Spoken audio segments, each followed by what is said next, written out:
우리는 구원받는 자들에게나 망하는 자들에게나 하나님 앞에서 그리스도의 향기니 이 사람에게는 사망으로부터 사망에 이르는 냄새요 저 사람에게는 생명으로부터 생명에 이르는 냄새라. 누가 이 일을 감당하리요? 우리는 수많은 사람들처럼 하나님의 말씀을 혼잡하게 하지 아니하고 곧 순전함으로 하나님께 받은 것 같이 하나님 앞에서와 그리스도 안에서 말하노라. 아멘. 오늘은 우리는 그리스도의 향기니라는 제목으로 여러분들과 함께 말씀의 은혜를 나누겠습니다. 어느 맹인 목사님의 이야기예요. 한 추운 겨울밤에 집에서 기르는 강아지가 요란스럽게 짖어댑니다. 사모님이 문틈으로 밖을 내다보니까 시커먼 사람이 앞마당에 와 있는 거예요. 겁에 질려서 어찌할 바를 몰랐습니다. 그러다가 상황을 남편인 목사님에게 말했는데, 말씀드렸듯이 목사님은 앞을 못 봐요. 맹인이세요. 목사님은 사모님을 안심시키고 밖으로 나가 이 밤 손님에게 정중히 인사했습니다. 추운 밤에 얼마나 수고가 많으십니까? 나는 하나님 말씀 전하는 목사입니다. 우리 방에 들어갑시다. 따뜻한 국 한 그릇이라도 드시고 가세요. 돈은 없지만은 필요하다면은 옷가지나 아니면은 여비 정도는 드릴 수 있습니다. 절대로 경찰에 신고하지 않습니다. 나는 앞을 못 보는 사람이에요. 그러니까 걱정하지 마세요. 목사님 말을 들은 그 도둑은요, 아유 죄송합니다, 그냥 가겠습니다 하고 그냥 가버렸어요. 얼마 지나지 않아 목사님이 버스에서 내려서 육교를 넘어오는데 어떤 사람이 가까이 다가와서 그 목사님 등을 툭 치는 거예요. 말을 건네는데, 실례합니다, 전에 목사님 댁에 밤에 찾아갔던 사람입니다. 그날 밤 목사님 말에 감동받았습니다. 마음을 바꾸어서 땀 흘려 일하면서 떳떳하게 살기로 했습니다. 작게 길거리 장사하면서 교회 다니기 시작했습니다. 목사님, 제가 돈 많이 벌면 목사님 꼭 찾아뵐게요. 목사님은요, 이 사건으로 매우 귀한 것을 깨달았습니다. 한 사람을 사랑으로 대한 결과가 얼마나 아름다운 열매를 가져올 수 있는가였습니다. 만일 도둑이 찾아온 그 밤에 도둑이야 하고 소리를 쳤다면은 궁지에 몰린 도둑이 흉기로 사람을 다치게 했을지도 모르지요. 오히려 그를 따뜻하게 대하니까 마음까지도 움직여서 새로운 삶을 살기로 결단하게 되었다는 것이죠. 오늘날 세상에는요, 이런 따뜻한 마음을 찾아보기가 참 힘든 것 같아요. 말세의 특징에 대해 예수님이 말씀해 주시는데, 마태복음 24장에 보니까 주님이 이런 말씀을 하세요. 그때 많은 사람이 실족하게 되어 서로 잡아주고 서로 미워하겠으며 불법이 성함으로 많은 사람의 사랑이 식어지리라. 디모데후서 3장에도 보니까 말세를 가리켜 고통하는 때라고 그렇게 말씀하시면서 그 시대를 이렇게 표현하십니다. 사람들이 자기를 사랑하며 돈을 사랑하며 자랑하며 교만하며 비방하며 부모를 거역하며 감사하지 아니하며 거룩하지 아니하며 무정하며 사나우며 선한 것을 좋아하지 아니한다. 그런 세상에서 여러분, 이 맹인 목사님의 스토리 같은 이런 사건은 otherworldly, 이 세상에서는 정말 그러니 정말 있을 수 있을까 믿겨지기 힘든 그러한 이야기이고요. 더불어서 그리스도의 향기를 드러내는 스토리임이 분명합니다. 오늘은 그리스도의 향기에 대한 말씀 함께 나누고자 합니다. 우리가 읽은 말씀 15절에 보니까 바울은 이렇게 우리에게 말합니다. 우리는 그리스도의 향기라. 여러분 따라합시다. 우리는 그리스도의 향기라. 여기서 이 향기라는 말이 재미있어요. 이 향기라는 말이 헬라어로 보니까 유오디아라는 말인데요, 이 단어는 구약 성경에서 하나님께 드리는 희생 제사를 가리킬 때 사용되는 말이었습니다. 이 유오디아, 이 향기라는 말이 성경에서는 예배 때 사용되는 말이었어요. 그래서 출애굽기 29장에 보니까 그 숫 양 전부를 제단 위에 불사르라. 이는 여호와께 드리는 번제요, 이는 향기로운 냄새니 여호와께 드리는 화제니라 그랬어요. 민수기서 15장도 보니까 여호와께 화제나 번제나 소원을 갚는 제사나 낙헌제나 정한 절기제에 소나 양을 여호와께 향기롭게 드릴 때에, 여기에 그 단어가 사용된 거예요. 하나님을 기쁘게 드리는 제사를 드릴 때 사용되던 이 말이 예수 그리스도의 그 십자가 죽음을 가리키는 말이 되었습니다. 그래서 주님이 우리 죄를 대속하기 위하여 하나님의 어린 양으로 드려진 바 되었죠. 그렇게 우리를 구원해 주셨는데 그 내용을 에베소서 5장 2절에 이렇게 말하고 있습니다. 우리 같이 읽어봅니다. 시작. 그리스도께서 너희를 사랑하신 것 같이 너희도 사랑 가운데서 행하라. 그는 우리를 위하여 자신을 버리사 향기로운 제물과 희생 제물로 하나님께 드리셨느니라. 아멘. 여기 보니까 예수님, 주님이 당신 자신을 향기로운 제물과 희생 제물로 하나님께 드리셨다는 것이에요. 그러므로 오늘 본문 15절에서 우리가 그리스도의 향기라 이렇게 말할 때는 어떤 의미가 있느냐 하면요, 예수님의 십자가 은혜로 구원받은 사람들이라는 뜻입니다. 그리고 또한 구원받은 성도로 주님을 닮아서 영혼 구원을 위하여 주와 함께 이 십자가 길에 참여하는 사람들이라는 것입니다. 여러분, 식당에 가면은 맛있는 음식 냄새가 나죠. 병원에서는 소독 냄새가 납니다. 시애틀의 그 유명한 그 파이크 플레이스 피쉬 마켓 같은 생선 가게에 가면은 그 생선 비린내가 나죠. 그런가 하면 화장품을 파는 스토어에서는 화장품 그 향기가 있습니다. 그런데요, 쓰레기 하치장에 가면은 썩은 냄새로 정말 진동하죠. 거기에는 온갖 채소, 과일, 생선, 음식물, 찌꺼기가 함께 섞여서 부패되고 있기 때문입니다. 여러분, 우리 삶에서는 어떤 냄새가 나고 있을까요? 우리 모임에는, 우리 교회는 어떤 냄새가 날까요? 세속적인 육체의 삶은 살아있지만은 영혼이 죽어서 썩은 냄새가 나는 세상과는 달라야 되겠습니다. 우리 가운데 썩은 냄새가 나서는 안 돼요. 우리 안에는 영혼을 살리고 소망을 주는 생명이 있는 그리스도의 향기가 있기를 원합니다. 예수님이 우리를 구원해 주신 이 구원의 기쁨과 감격이 살아있고요, 그 주님의 은혜에 감사하여 주님을 본받은 거룩하며 헌신적인 삶을 보이고 또한 느껴지기를 소원합니다. 하나님을 기쁘게 해드린 그리스도의 향기된 우리들, 그런데 이런 우리의 증거가 세상 사람들에게는요, 두 가지 다른 모습으로 전해진다고 오늘 말씀에 이야기하고 있어요. 참 흥미로운 내용을 오늘 말씀에서 우리에게 증거해주고 있는데요, 15절 16절 말씀을 보세요. 우리는 구원받는 자들에게나 망하는 자들에게나 하나님 앞에서 그리스도의 향기니 이 사람에게는 사망으로부터 사망에 이르는 냄새요, 저 사람에게는 생명으로부터 생명에 이르는 냄새라. 누가 이 일을 감당하리요. 바울이 지금 무슨 말을 하고 있는 것입니까? 우리가 그리스도의 향기라고 하는데, 그런데 우리의 삶에서 드러나는 이 그리스도의 향기가 어떤 영향을 주냐 하면은 어떤 사람에게는 사망의 냄새로 그렇게 냄새가 나고요, 어떤 사람에게는 생명의 냄새가 난대요. 그리스도의 향기의 실적인 의미를 말하는 것인데요, 처음부터 구원의 기쁜 소식이 되어주신 우리 예수님을 대하는 사람들의 태도는 사실 처음부터 두 가지로 나뉘어졌었습니다. 주님을 기뻐하며 따르는 무리들이 있었어요. 그런가 하면은 예수를 대적하며 없애려는 무리들도 있었습니다. 예수님의 수제자 베드로는 베드로전서 2장에서 이렇게 증거합니다.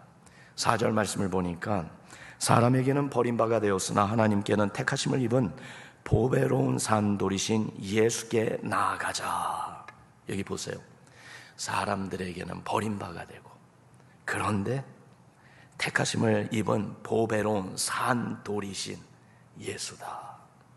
그러면서 7절과 8절에 이 예수님에 대해서 증거하기를 믿는 너희에게는 보배이나 믿지 아니하는 자에게는 건축자들이 버린 그 돌이 모퉁이의 머릿돌이 되고 또한 부딪히는 돌과 걸려 넘어지게 하는 바위가 되었다 그래요. 무슨 말입니까? 우리를 구원하는 그리스도의 복음은요, 모든 사람을 이렇게 두 부류로 나뉘어 놓는다는 것입니다. 예수님을 믿는 우리에게는 집 모퉁이의 가장 중요한 돌이 되지만은 복음을 거부하고 대적하는 자들에게는 스탬블링 블록, 고치는 돌, 걸려 넘어지게 하는 바위가 된다는 것이에요. 복음을 받아들이고 믿는 분들에게는 구원에 이르는 생명의 냄새가 나지만은 복음을 거부하는 자들에게는 사망의 냄새가 난다는 것이죠.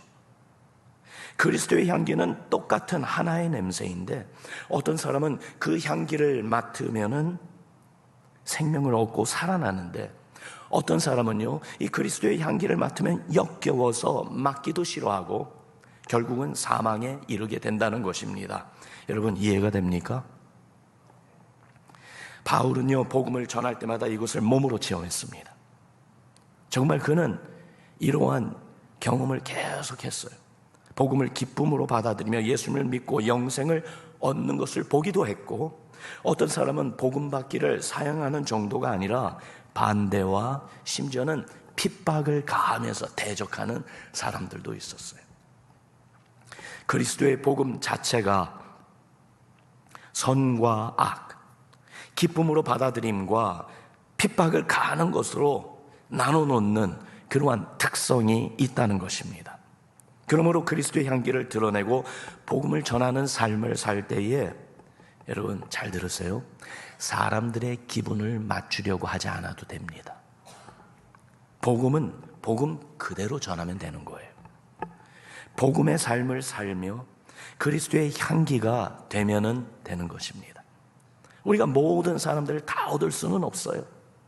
어떤 자들에게는 생명의 냄새인데 어떤 자들에게는 우리 안에 있는 그리스도의 향기가 사망의 냄새예요. 복음을 증거하는 삶을 살 때 지혜 없이 하라는 것은 아닙니다.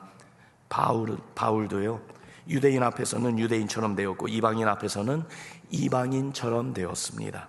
복음을 이해하고 받아들일 수 있도록 전하는 지혜가 필요하죠. 그러나 사람들과의 마찰이 두려워서 복음을 희석시키거나 아니면 변질시켜가면서 사람들 기분에 맞춰주려고 해서는 안 된다는 것이에요. 여러분 17절 말씀을 보세요. 17절 말씀 같이 읽어봅니다. 시작. 우리는 수많은 사람들처럼 하나님의 말씀을 혼잡하게 하지 아니하고 곧 순전함으로 하나님께 받은 것 같이 하나님 앞에서와 그리스도 안에서 말하노라. 여기 보니까 하나님의 말씀을 혼잡하게 하지 말라라는 그런 말씀이 나오는데, 이 혼잡하게 한다는 이 헬라어는요 카페이루온테스라는 말입니다. 무슨 뜻이 있냐면은 장사꾼이 이익을 위해서 포도주 원에게 물을 타는 행위를 가리키는 것입니다. 그러니까 복음을 희석시켜서 돈벌이를 일삼는 그 사람들을 비판하는 말입니다. 그렇게 하나님 말씀을 혼잡하게 하지 말라는 것입니다. 순전함으로 우리가 받은 그대로 전하라고 말씀하고 있어요. 여러분 성경에서 향기라는 단어가 처음 나오는 것을 살펴보면 흥미롭습니다. 창세기 8장에 나옵니다. 노아 시대 홍수 심판이 끝나고 노아가 방주에서 나와서 하나님께 제사 드리는 장면, 거기에 이 향기라는 말이 처음 등장해요. 창세기 8장 20절과 21절 말씀, 여러분 화면에 있는 말씀 같이 읽어봅시다. 시작.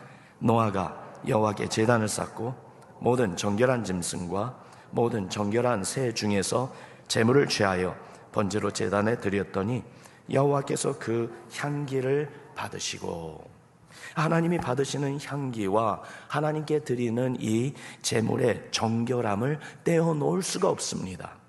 그러므로 하나님이 기뻐하시는 향기와 연관된 제사를 보면은 정결함과 더불어 온전히 완전히 다 태워서 드리는 제사인데, 여기에서 우리가 증거하는 복음, 이 복음에 대해서 우리에게 깨닫게 해주시는 면이 있어요.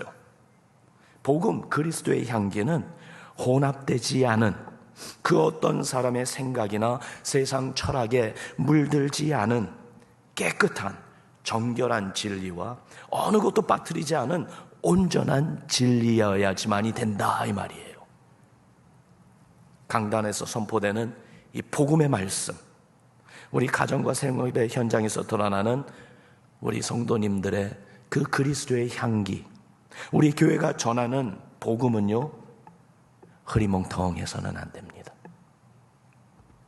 정결하고 온전한 복음이야지만이 됩니다.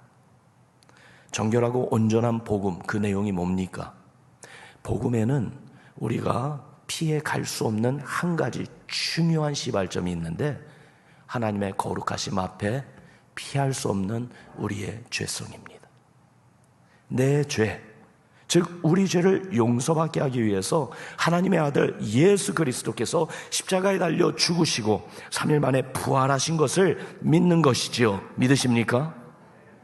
그러므로 죄를 회개하고 예수님을 우리의 구세주로 믿고 영접할 때 구원을 받고 영생을 얻는다는 기쁜 소식, 그게 바로 복음이에요. 이제는 예수님을 주님으로 알고 믿으며 믿음으로 삶으로 그리스도의 향기가 된다는 것입니다. 그게 바로 복음이에요. 그렇기 때문에 이 복음이 희석돼서는 안 됩니다. 이 복음이 정말 혼잡스럽게 변질돼서는 안 됩니다. 이 복음은 정결하게 그리고 온전한 진리로 그대로 전해져야지만이 됩니다. 여러분 다시 한번 따라 합시다. 우리는 그리스도의 향기라. 우리의 삶이 바로 그런 복음을 드러낸다는 거예요. 우리의 입술의 증거가 바로 그런 복음을 전한다는 것이죠. 예수님께서 십자가 고난을 당하기 이틀 전에 예루살렘 가까이 있는 베다니 마을에 제자들과 마을 사람들과 함께 계셨을 때 한 여인이 향유 옥합을 가지고 와서 깨트려서 예수님 머리에 붓는 사건이 있었습니다. 작은 양의 향유, 아무리 커봤자 그저 우리 손만한 그러한 옥합이었을 거예요. 그걸 깨가지고 그 안에 있었던 향유를 예수님께 부었을 때 그 향기가 온 집안에 다 진동했겠죠. 가득했을 것입니다. 그뿐 아니라 주님이 그 여인을 칭찬하시며 말씀하시기를, 마가복음 14장 9절에 보니까 내가 진실로 너에게 이르노니 온 천하에 어디서든지 복음이 전파되는 곳에는 이 여자가 행한 일도 말하여 그를 기억하리라 그랬어요. 여인이 갖고 있던 가장 소중한 것을 깨트려서 온전히 다 드렸던 그 헌신, 그리스도의 향기가 되었습니다. 코에 냄새로만 오는 향기만이 아니라 그리스도의 복음으로 복음이 전해지는 곳마다 이 여인이 행한 일도 같이 전해지는 놀라운 그리스도의 향기가 된 것이에요. 우리도 이 여인처럼 그리스도의 향기가 되기를 사모합시다. 어떤 면에서요? 세 가지를 제안합니다. 첫 번째는 그리스도의 향기로 우리가 주님께 기도의 향기를 드립시다. 따라합시다. 기도의 향기.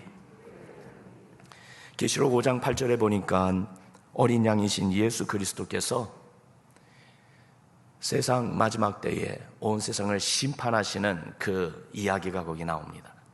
거기에 보니까 예수님이 그 두루마리를 취하시며 네 생물과 24장로들이 그 어린 양 앞에 엎드려 각각 검은 고와 향이 가득한 금 대접을 가졌으니 이 향은 뭐라고요?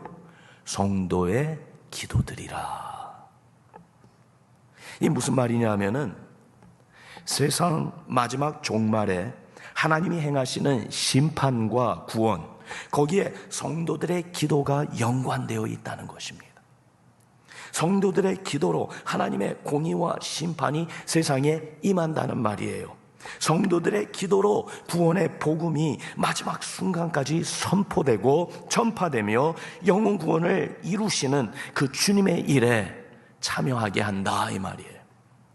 그러므로 여러분 기도해야 됩니다. 여러분 기도해야 합니다. 기도하기를 그치지 맙시다. 2022년도 주님의 은혜로 우리가 여기까지 왔어요. 한 해를 마치며 연말에 분주한 스케줄을 우리가 직면하고 있는데 더욱더 기도하기를 힘씁시다. 그렇게 주님의 향기가 됩시다.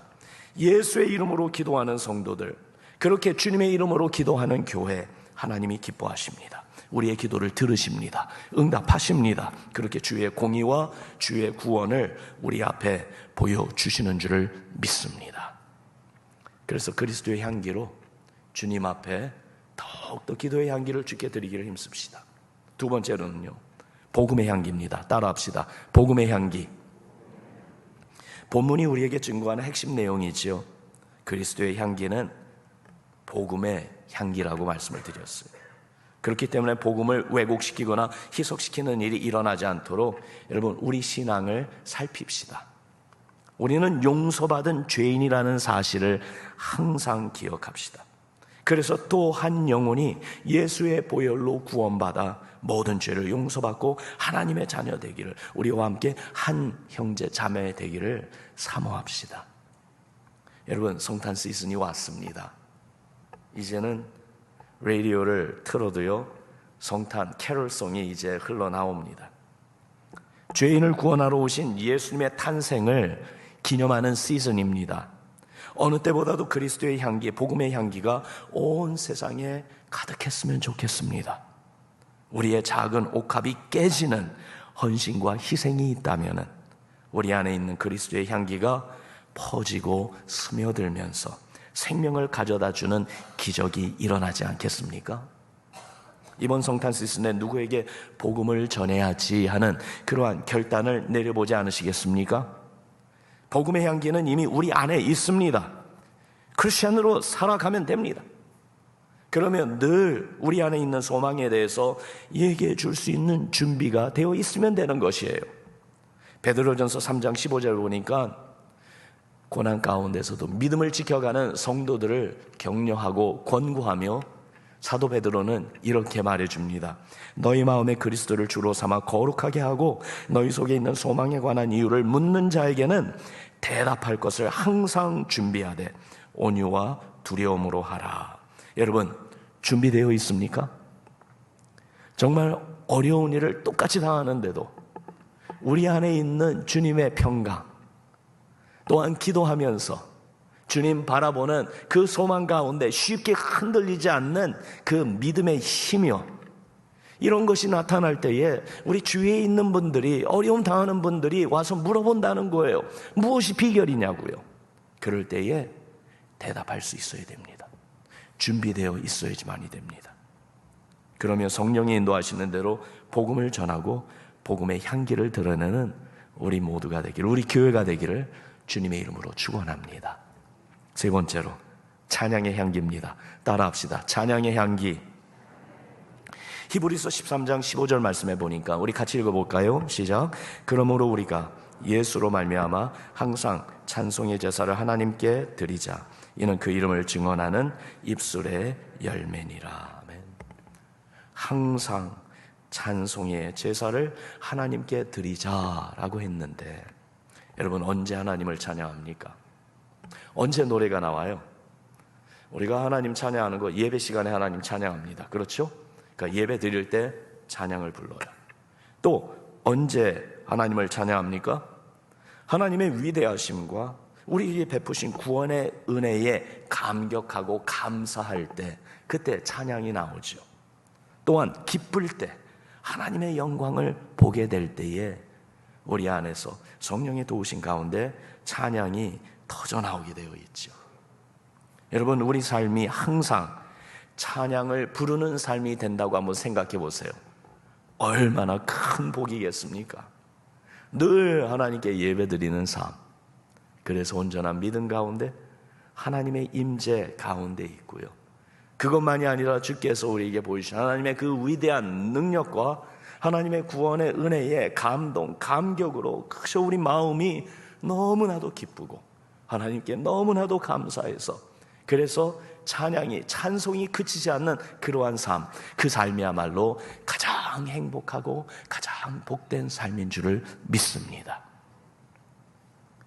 우리가 주를 찬양하고 의도적으로도 주님을 찬양하려고 애를 쓸 때에 우리 마음이 밝아지고 베푸시는 주의 은혜를 체험하게 되지 않을까요? 그렇게 주께 찬양을 드리며 우리 삶 주위에 있는 모든 이들에게 여러분 찬양의 향기를 끼쳐주는 우리 신앙 되기를 주님의 이름으로 축원합니다. 기도의 향기, 복음의 향기, 찬양의 향기로 그리스도의 향기 되어서 불쌍한 많은 영혼들을 주님께로 인도하고 그렇게 주님의 기쁨이 되고 또한 주의 기쁨이 가득한 성도 여러분들의 삶, 가정, 우리 교회 되기를 다시 한번 주님의 이름으로 축원합니다. 우리 같이 기도하겠습니다.